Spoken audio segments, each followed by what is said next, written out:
जाता है। आप कहेंगे अच्छा, हाँ, प्रमाण श्री रामचरितमानस में जब वो दशरथ जी के दरबार में जब मांगने के लिए गए हैं विश्वामित्र महाराज, तो मांगने से उनका मान कम हुआ है। आप कहेंगे कैसे? जैसे ही संत विश्वामित्र महाराज के आने का समाचार दशरथ जी को मिला है, तो दशरथ जी तो दौड़ पड़े। मुनि आगमने सुना जब राजा अमिलने विप्र समाजा। ब्राह्मणों को लेकर के दौड़ पड़े।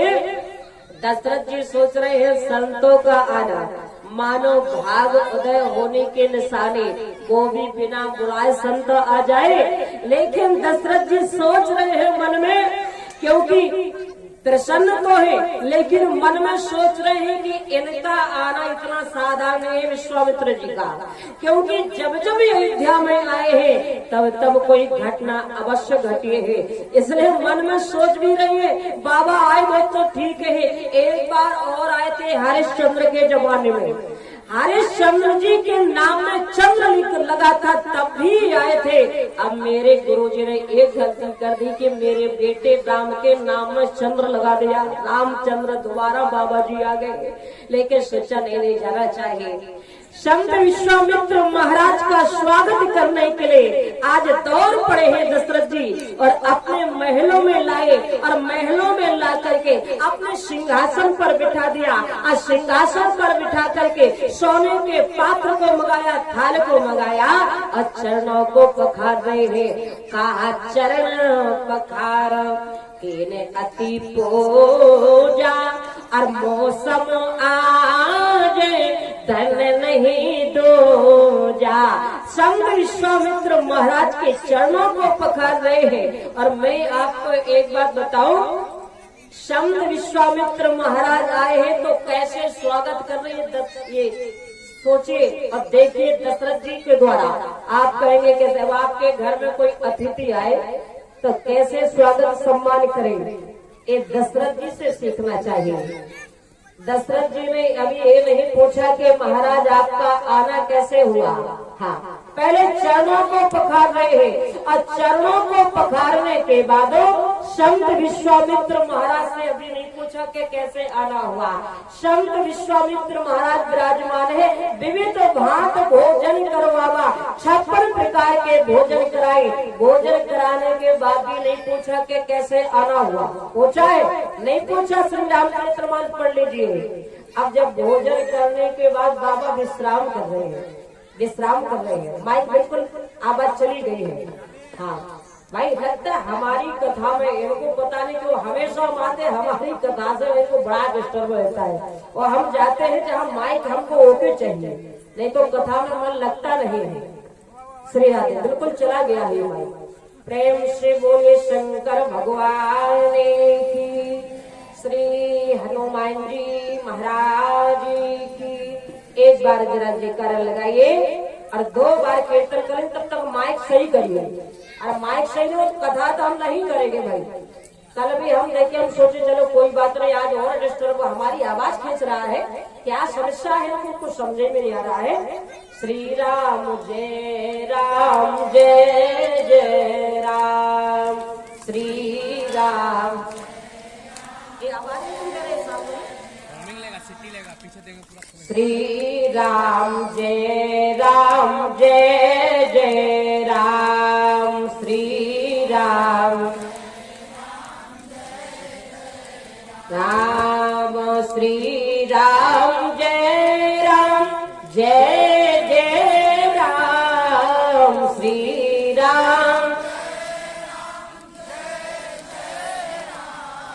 श्री राम जय जय राम, श्री राम राम, श्री राम जय जय राम, श्री राम। प्रेम से बोलिए श्री राम कृष्ण भगवान की, श्री हनुमान जी महाराज की। संत विश्वामित्र महाराज विश्राम कर रहे हैं, लेकिन अभी तक दशरथ जी ने ये नहीं पूछा कि महाराज आपके आने का कारण क्या है। जब भी आपके यहाँ कोई अतिथि आता है तो पहले उसको बढ़िया आप लोग बैठा रहे, चाय नाश्ता कराइए, चाय नाश्ता के बाद उसको थोड़ा बैठने दीजिए, और जब वो थोड़ा देर बैठ जाए तब कहीं पूछे कि भैया आप कैसे आए। अब ऐसा नहीं कि आपके घर में कोई अतिथि आया और आप दरवाजे से पूछ रहे भैया कैसे आना हुआ, ये नियम नहीं है। धन्य है महाराज दशरथ, तो महाराज दशरथ अभी तक पूछे ही नहीं कि आपका कैसे आना हुआ। संत विश्वामित्र महाराज जब विश्राम करके बैठे हैं तो तीनों रानियों को बुलाया और तीनों रानियों को प्रणाम कराया है। इसके बाद चारों बेटों को बुलाया और चारों बेटों आकर के दशरथ जी के कहने के अनुसार गुरु जी के चरणों में प्रणाम कर रहे। कहा मुनि चरणन में ले सुती चारी, और राम देख मुनि विरत विसारी। अच्छा क्रम देखिए, बड़ा प्यारा क्रम था। राम लक्ष्मण आए और गुरुजी के चरणों में प्रणाम किया। राम जी ने कहा गुरुजी दशरथ नंदन राम के आपके चरणों में प्रणाम कर रहा है। एक तरफ बैठ गए कौन, राम और लक्ष्मण।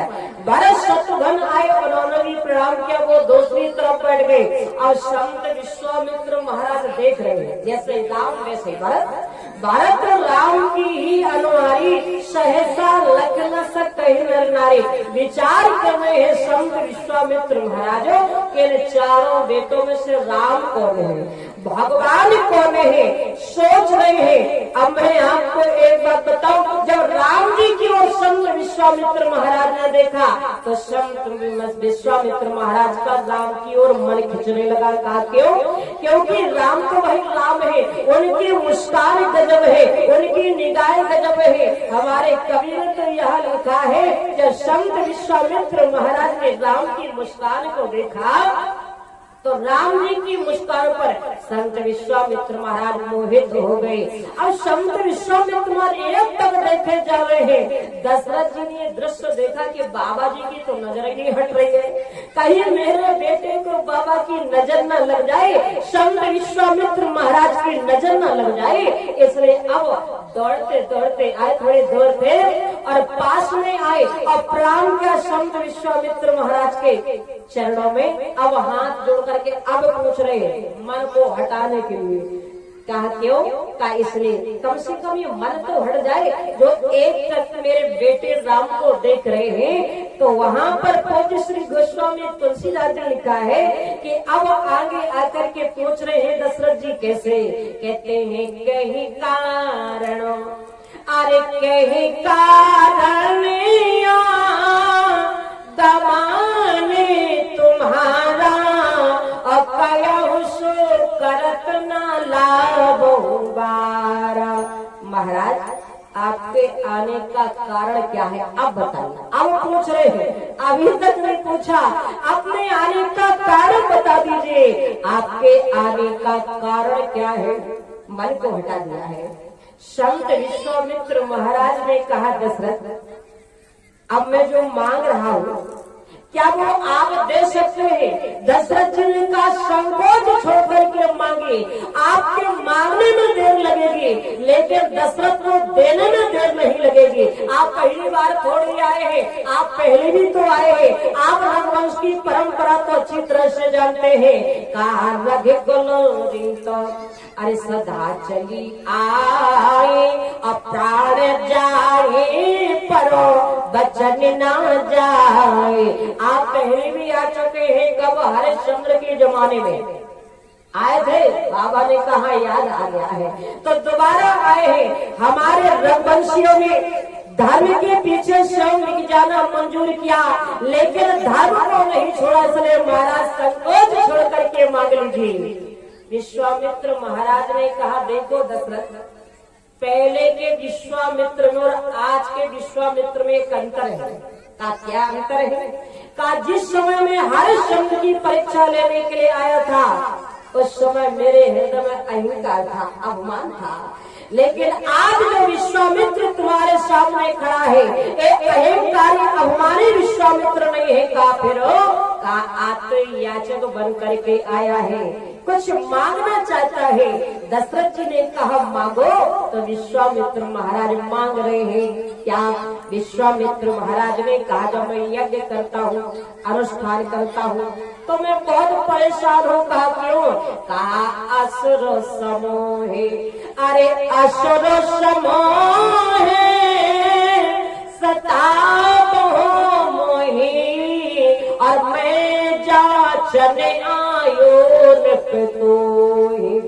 अच्छा, दशरथ जी ने कहा तो मैं चलूं, आप कहे तो सेना भेज दूं, आप चाहते क्या है? जे कुछ आप मांगना चाहे वो आपको दशरथ देगा, बताओ क्या चाहे? तो क्या मांग रहे हैं विश्वामित्र महाराज? विश्वामित्र महाराज ने कहा यदि आप देना चाहते हैं तो दे। क्या? कहा अनुजो समेत, कहा अनुजो समेत, अरे देहो रघुनाथ और निश्चर बधो में हो सना था। मुझे यज्ञ की रक्षा करने के लिए राम और लक्ष्मण चाहिए। इतना सुना तो दशरथ जी तो कांप गए, घबरा गए। दशरथ जी ने कहा महाराज आप क्या कर रहे हैं? राम को मांग रहे हैं? अरे राम की जरूरत क्या है? राम तो अभी बहुत छोटे हैं, नन्हे नन्हे से बालक हैं, इतने विशाल विशाल राक्षसों का सामना वो कैसे कर सकते हैं? आप कहें तो मैं चलूं, आप कहें तो सेना भेज दो, जो कुछ आप मांगेंगे सर्वस्व दशरथ दे देगा। लेकिन रही राम की बात तो राम को नहीं दे सकता। और कहा राजन, महाराज दशरथ ने कहा कि राजा सब कुछ दे सकता है, लेकिन अपने बेटे राम को कैसे दे सकता है? महाराज आपने सोच समझ करके नहीं मांगा, अब मांगने से मान कम हुआ कि नहीं? देख लीजिए श्री रामचंद्र मानस उठा करके विश्वामित्र महाराज के नाम में 3 उपाधि लगी हुई है। का विश्वामित्र अरे महामुनि ज्ञानी, ये महामुनि है, ज्ञानी मुनि है। अब विश्वामित्र 3 उपाधियों से संबद्ध पूज्य श्री गोस्वामी तुलसीदास जी महाराज ने किया है, लेकिन जब मांगने के लिए गए हैं तो महामुनि खत्म हो गया। कहेंगे आप कैसे? इतना लिखा है मुनि आगमन सुना जबो राजा, महामुनि खत्म, सिर्फ मुनि रह गए हैं। और जब मांगा है तो मुनि भी खत्म हो गया है। सब वहां पर लिखा है, वो जो श्री गोस्वामी तुलसीदास जी महाराज ने लिखा है, कहा बेप्र बचने नहीं कयो बिचारी, अरे चौथे पले सती चारी, अबे प्रवचन नहीं कया हो बिचारी। विप्रवर आपने सोच समझ करके नहीं मांगा, सिर्फ विप्रवर रह गए कि नहीं बताइए? सिर्फ विप्रवर मांगने से मान हमेशा कम होता है। यहाँ पर विश्वामित्र महाराज का मान कम हुआ है, सिर्फ विप्रवर रह गए हैं। अब विश्वामित्र महाराज से हाथ जोड़ करके दशरथ जी ने कहा, का सब सुते मुहि अरे टाड़े की नाई, लेकिन राम देते नहीं बनते गुसाई।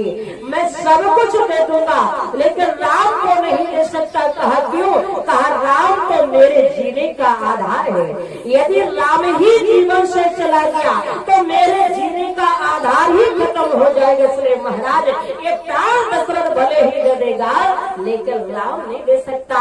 और दशरथ जी कहते हैं राम को मैं कैसे दे दूं? राम तो किसी की धरोहर है। दशरथ जी को वो घटना याद आ गई जब राम लक्ष्मण भरत शत्रुघ्न जब पैदा ही नहीं हुए थे, इनका जन्म ही नहीं हुआ था, तो एक बार देवासुर संग्राम जब युद्ध करने के लिए दशरथ जी गए और जब वहां से आकाश मार्ग से लौट रहे थे तो शनि देव की दृष्टि पड़ने के कारण इनके रथ में आग लग जाती है।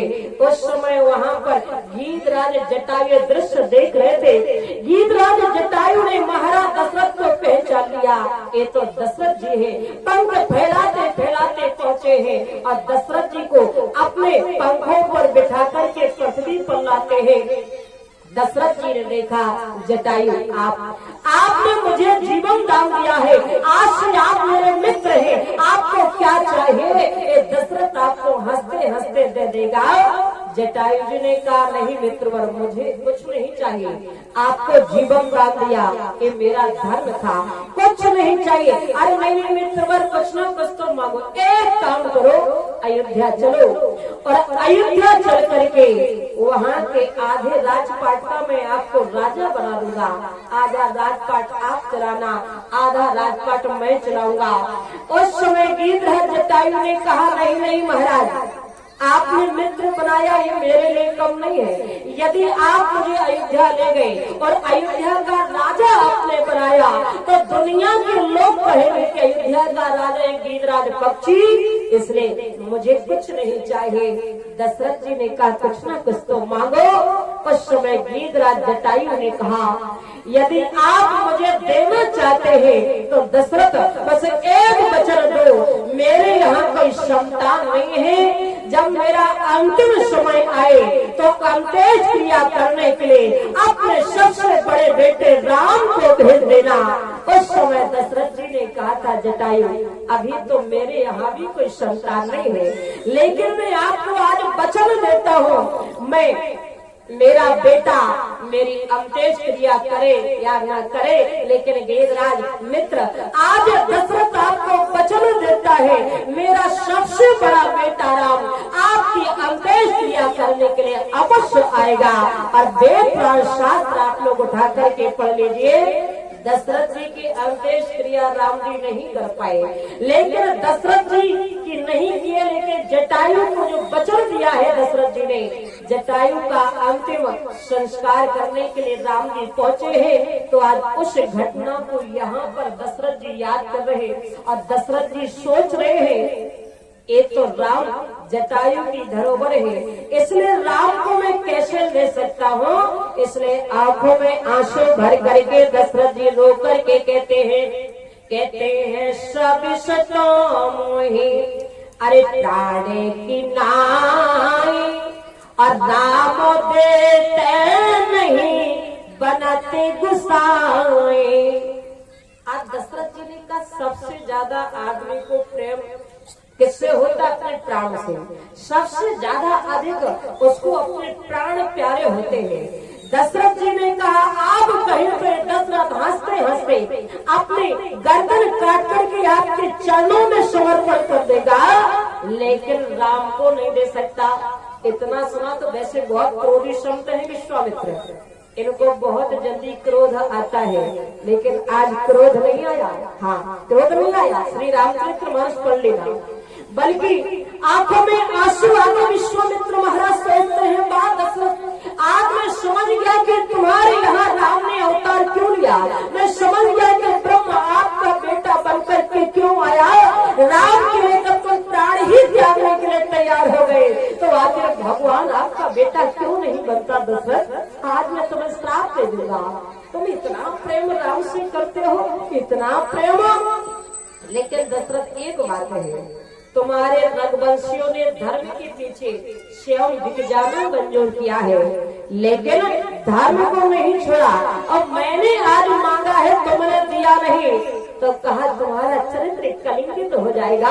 मैं तो जा रहा हूँ। और कमंडल लेकर के जैसे ही चलने लगे हैं विश्वामित्र महाराजों, तो उसी समय हुआ क्या, उसी समय महाराज वशिष्ठ जी का आगमन हुआ है। अब वशिष्ठ जी का आगमन हुआ, वशिष्ठ जी को देखा है जैसे ही महाराज दशरथ ने, तो समझ गए कि आज तो निश्चय ही मना कर देंगे वशिष्ठ, कह देंगे कि राम को मत दो। कहा क्यों? क्योंकि इनकी तो पहले से शत्रुता चली आ रही है, भाई पुरानी दुश्मनी है। कहा कब से? कहा जब से, कहा जब विश्वामित्र महाराज ने गुरु वशिष्ठ की आंखों के सामने 100 पुत्रों का संहार कर दिया था, तब से ही पुरानी शत्रुता चली आ रही है। इसलिए विश्वामित्र महाराज को जैसे ही गुरु वशिष्ठ ने देखा और गुरु वशिष्ठ ने विश्वामित्र को देखा तो भले ही दुश्मनी थे, लेकिन दौड़ पड़े एक दूसरे को जब गले से लगाया है तो दशरथ जी सोच रहे ये मैं क्या देख रहा हूँ, ये नहीं तो पुरानी दुश्मनी है तो एक दूसरे को गले से लगा रहे, काम बनेगा कि नहीं बनेगा। और मैं आपको एक बात बताऊं, आपस में चाहे जितनी शत्रुता हो, चाहे जितना भेदभाव हो, चाहे दुश्मनी हो, और जहाँ पर धर्म की बात आती हो वहाँ पर सारे भेदभाव को त्याग करके, सारी शत्रुता को त्याग करके एक हो जाना चाहिए। वही हमारे गुरु वशिष्ठ जी ने किया है। भले ही आपस में शत्रुता थी, दुश्मनी थी, लेकिन आज धर्म की बात आई तो एक हो गए, गले से लगाया। एक आसन पर विश्वामित्र महाराज विराजमान है, दूसरे आसन पर गुरु वशिष्ठ जी विराजमान है। और मैं आपको एक बात बताऊं, अब आने का कारण पूछा है वशिष्ठ जी ने कि आपके आने का कारण क्या है। सारी घटना को आज विश्वामित्र महाराज बताए। और जब विश्वामित्र महाराज की बात सुनी तो गुरु वशिष्ठ ने दशरथ जी को बुलाया और कहा, दशरथ एक बात बताओ, आप राम को क्यों नहीं देना चाहते। कहा, राम को इसलिए नहीं देना चाहता क्योंकि मैं चाहता हूँ कि मैं राम की अभी बाल लीलाओं का दर्शन करूं। अच्छा, बाल लीलाओं को देखना चाहते हो। कहा, तो गुरु वशिष्ठ ने कहा, दशरथ फिर कान खोल करके सुन लो, राम जी की बाल लीला समाप्त हो चुकी है। और कहा, आप जिस राम को अयोध्या की 4 दीवारों में रखना चाहते हो, जिस राम को अयोध्या का राजा बनाना चाहते हो, जानते हो वो राम कौन है। वो तुम्हारे राम नहीं, जन के राम है, वो सबके राम है, वो भक्तों के राम है।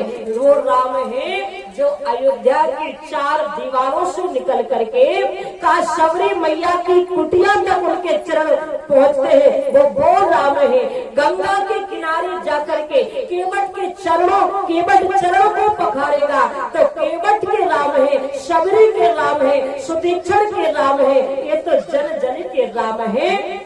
इनका तो अवतार ही धर्म की रक्षा करने के लिए हुआ। और आप कहते हैं राम को नहीं देंगे, राम को तो आपको देना होगा।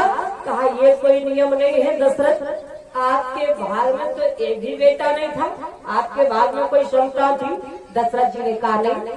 तो गुरु वशिष्ठ ने कहा, एक बात बताओ, आपको संतान हुई कैसे। कहा, संतों की कृपा से, यज्ञ भगवान की कृपा से। तो कहा, जब यज्ञ भगवान की कृपा से आपको 4 संतान हुई, यज्ञ किसने कराया।